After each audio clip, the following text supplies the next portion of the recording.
Hey friend, today we're talking all about the 12 things that you can't miss on your first visit to Yellowstone. Let's jump in.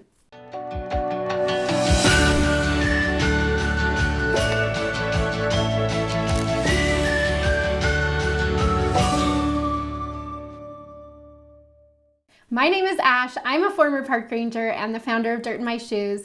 I worked as a park ranger near Yellowstone at Yellowstone National Park, and so I know the area extremely well, and I am so excited to walk you through my list of the 12 things that I think you shouldn't miss on your first visit. Number 1, Old Faithful. Old Faithful is the best known site in Yellowstone, so we'll just jump off with this one. Make sure that you know all about it so that you can be sure to hit this iconic spot in Yellowstone National Park. So Old Faithful is a geyser that spews water 150 feet into the air. It's super cool, really fun to watch, and it's just one of those things that you definitely need to do on your first visit. What's super cool about Old Faithful is that it erupts about every 90 minutes, which if you've spent a lot of time in Yellowstone, you just start to realize like how unique that is actually on a schedule and that they can predict when that geyser is going to go off. And so if you need to know when it's going off, there is a web page on the Yellowstone official website, or you can stop in at the visitor center right there and they'll have the next eruption listed for you.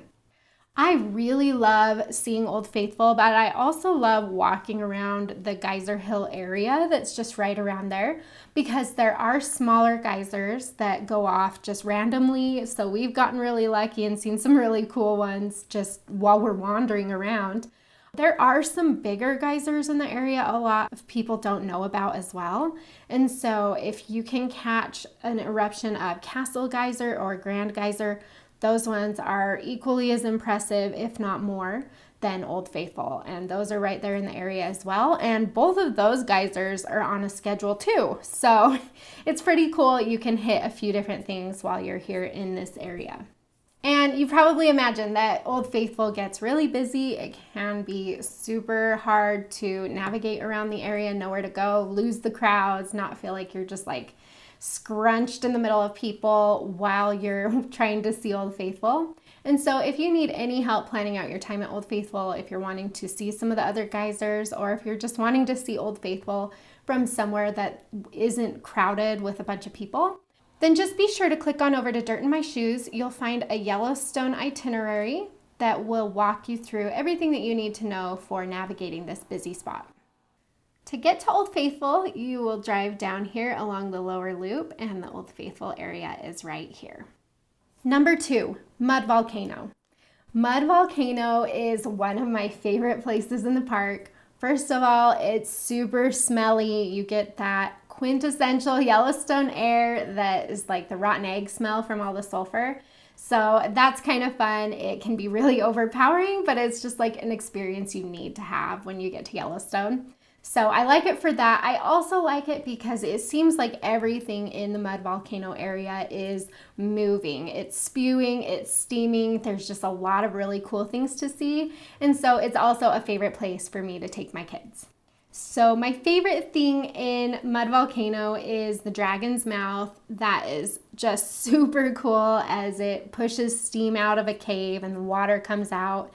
And it really does sound like a dragon's mouth, so it's really fun. There's other things in the area like the actual Mud Volcano, there's Sour Lake, there's just some really fun things to see in this area.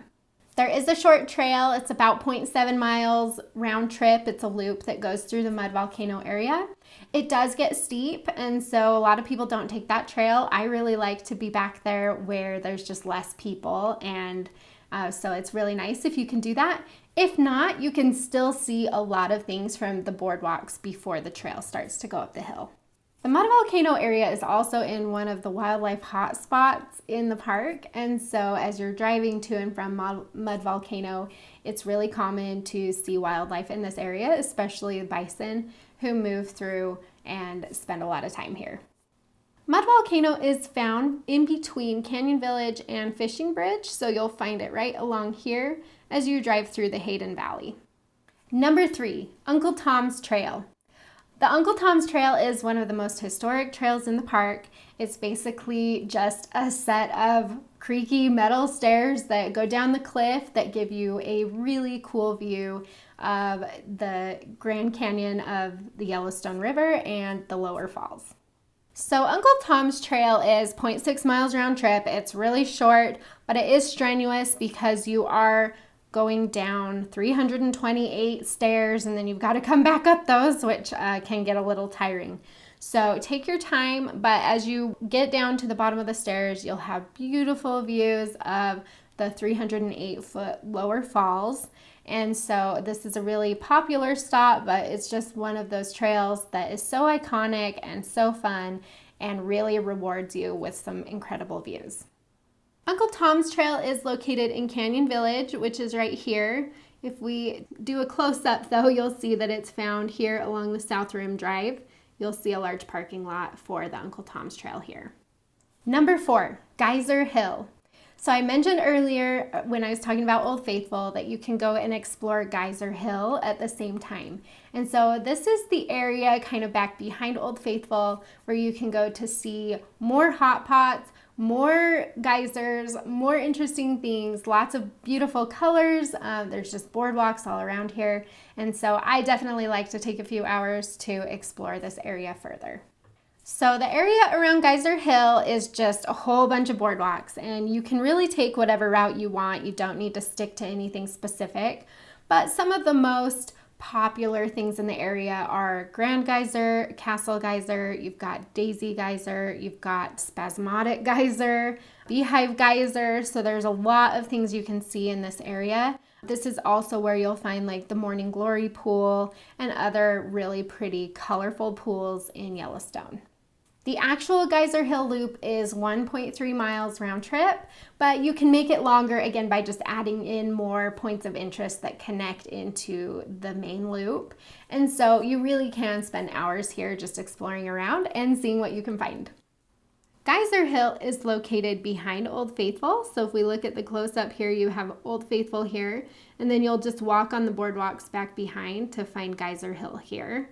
And then if you want to further explore the area, then there's more boardwalks that come back into here that will take you to some of those bigger geysers. Number 5, the Pelican Creek Nature Trail. This is a trail that a lot of people don't know about. It's short, it's family friendly, but it takes you to the shores of Yellowstone Lake, so you have beautiful views and really low crowds. Pelican Creek stays pretty flat. It's only about 1 mile round trip, and so you're walking through the forest and then it takes you to the lake shore where there's like a sandy beach and really pretty views. And so this is a really fun hike to do, especially if you're just looking to stretch your legs for a few minutes and see some different scenery than what you may have already been seeing in Yellowstone. Another really cool trail in the area that is similar to this and a little bit more popular is the Storm Point Trail, and so that's an option as well if you're just wanting to go out and soak in the beautiful scenery of Yellowstone.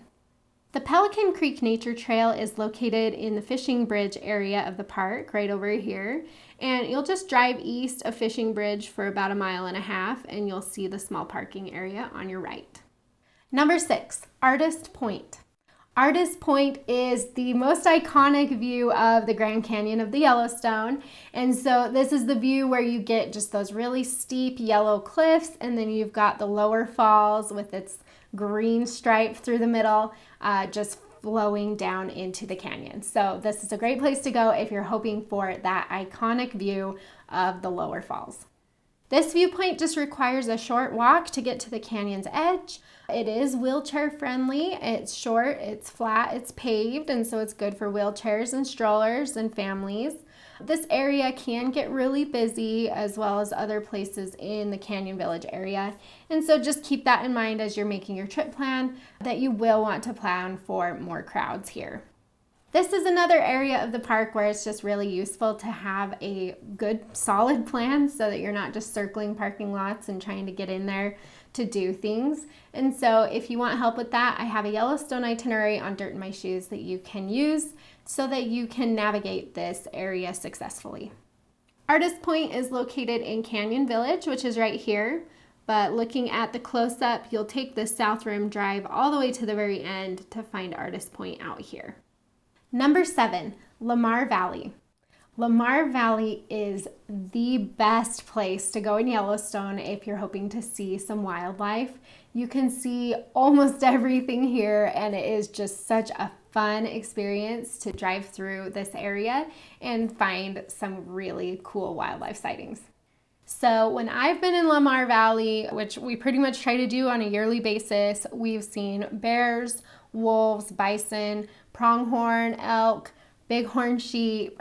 You see just all of these big game animals that are so cool to see out in a beautiful place. And it's a really fun place to spend some time just trying to see what you can see.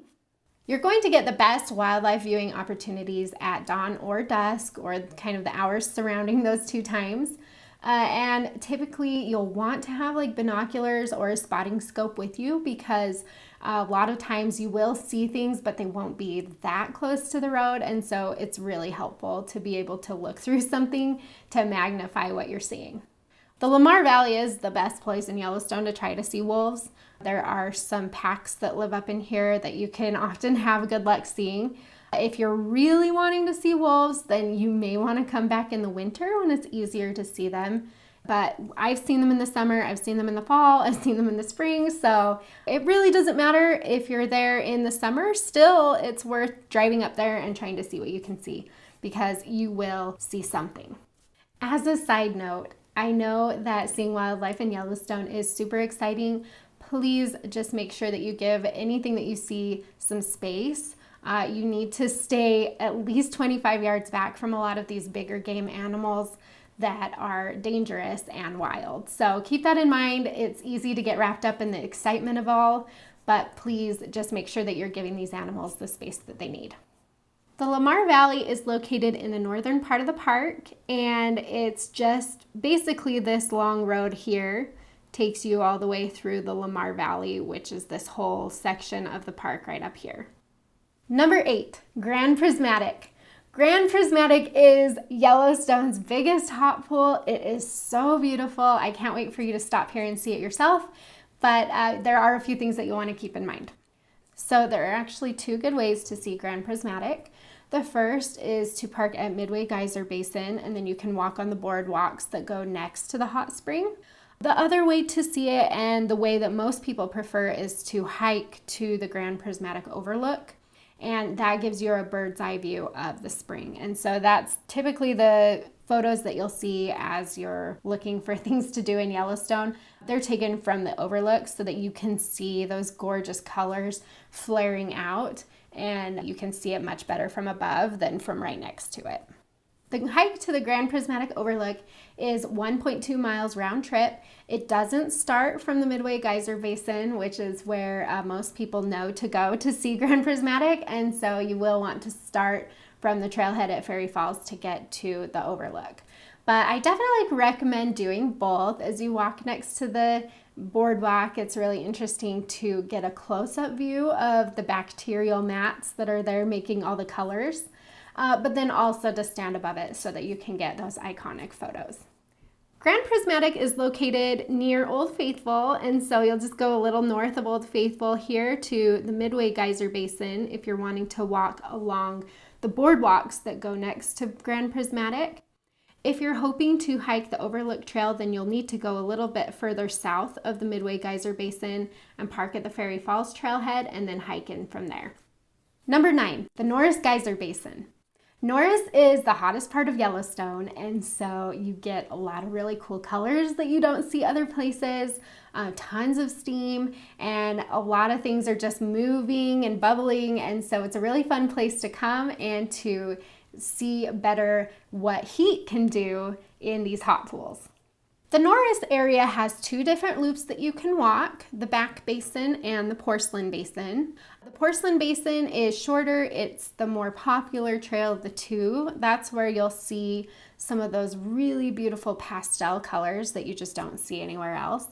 The back basin has more geyser activity and hot pools back in there.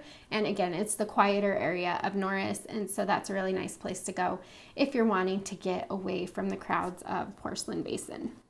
The coolest thing about Norris is that this is actually where you will find the world's tallest geyser. So Steamboat Geyser is here. It explodes to over 300 feet. It's not on a schedule, and so you never know when it's going to erupt. I wish I could say that I've seen it erupt, but I've not, even though I go to Norris at least yearly to try my luck. But it's still fun to walk back over by Steamboat so that you can see. Usually it is steaming pretty good, even if it's not erupting. And so it's just really fun to stand next to it and see what it looks like even when it's not erupting. The Norris Geyser Basin is located along this main park road here. And so you'll find Norris here, and the Geyser Basin is just right tucked in along this road here. Number 10, Mammoth Hot Springs. So Mammoth Hot Springs is found in the far northern part of the park, and this is a really fun area to come if you're looking for those cascades, those white cascading hot springs that are so beautiful to photograph. This area is also the most historic area of Yellowstone. Up in here is where the old main entrance to Yellowstone was for many, many, many years. This is where you'll find the Army barracks. This is where you'll find the historic buildings that are all a part of the establishment of Yellowstone as the first national park.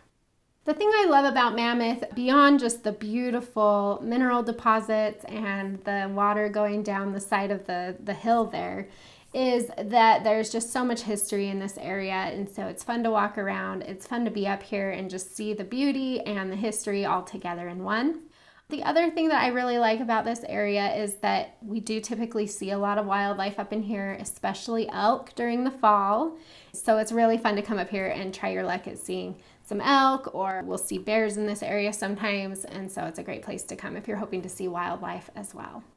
One last thing about the Mammoth Hot Springs area is that if you go away from Mammoth Hot Springs, kind of towards Gardner, you work your way down the hill, that's where you'll see the Roosevelt Arch, which is that famous arch that was the main entrance to Yellowstone many, many, many years ago. So it's a beautiful historic arch that you'll want to see while you're in this area as well. Mammoth Hot Springs is in the far northern part of the park, right up here near the north entrance. And so you'll find the Mammoth Hot Springs, the old buildings, all that is right here. And then if you want to see the Roosevelt Arch, then you'll drive up on this road as you head into Gardner, and you'll see it right before you hit town. Number 11, the West Thumb Geyser Basin. The West Thumb Geyser Basin is really unique because you get to walk along the boardwalks and see the geysers and the colors and the pools, but you're also right on the shores of Yellowstone Lake.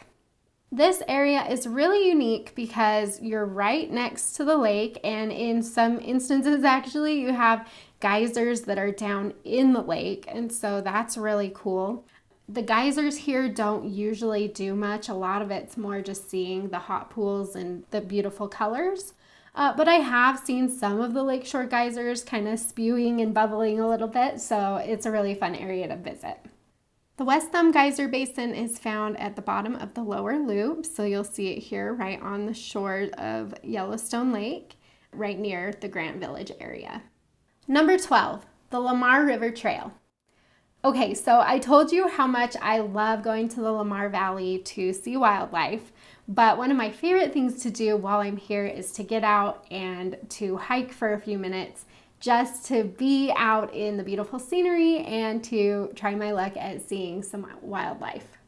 I love the Lamar River Trail for this because you don't need to go very far to get just gorgeous views, and a lot of times there are buffalo in the area, and so you can hike kind of down into the valley a little bit further and try your luck at seeing more buffalo. Again, you'll want to give them some space. Sometimes they do kind of take over the trail, so you may not get very far, but it's a really fun experience to have. I like to hike along this trail as far as I can go. Usually we make it about 2.5 miles to the river crossing, and then I'll turn around there. But it's just so beautiful to be out. You get all the beautiful mountain views. You're right down near the river. Then you have all the wildlife in the area. And so it's just a really fun way to experience the Lamar Valley. If you're looking for another really cool trail in the area, you could head up to Trout Lake as well. That's a really fun one near the Lamar River Trail. The Lamar River Trail is up here in the Lamar Valley. So as you're driving along this road here, you'll see the river trail right around here on your right-hand side. And those are the 12 things that I think you shouldn't miss on your first visit to Yellowstone. What I love about this list is it really gets you to all of the different sections of the park, and so you get to see a lot of really neat things and get a taste for a lot of the coolest areas of Yellowstone. So there is a lot more things that you can do in this park, but this will take you around and give you that great grand tour that you'll want on your first visit. I hope that you have a fantastic time in Yellowstone. If you need any help planning your trip to this beautiful national park, be sure to click over to Dirt in My Shoes and I will help you plan your trip every step of the way. Happy trails!